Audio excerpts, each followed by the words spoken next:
Hi and welcome back to the channel. Today we're working on the Audi TT convertible again. The side indicator or side marker is not working.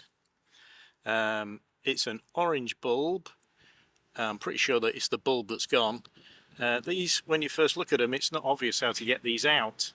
The way they work, it's similar to a lot of, I've seen the same on my Lexus, is that you have to push the unit to the side and then it pulls out. It's a bit hard to do with one hand. Hang on a sec. There we go. So you'll be able to see you want to get it out. So there's a spring on this side and a little notch on this side. So you essentially push against the spring and then the notch clicks in, and that's the spring is what holds it in place. Now again, when you get this out, it's not obvious what you're supposed to do.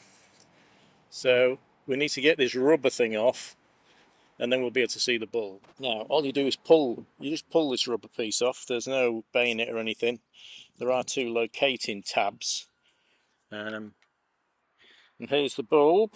Again, these are just a push fit.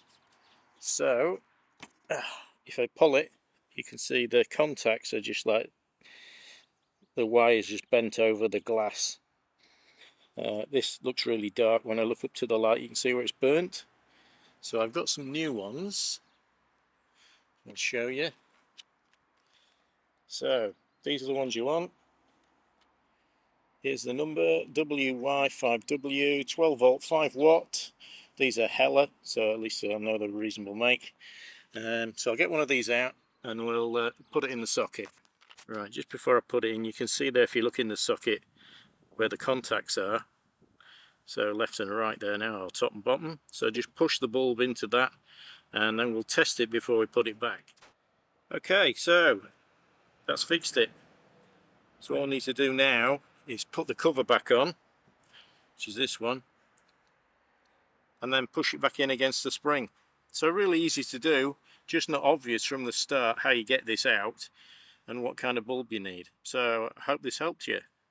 So if you like this, please subscribe if you can. We're really close to getting 1,000 subscribers. Ring the bell, do a like, all that good stuff, and we'll see you on the next video. Thanks for watching.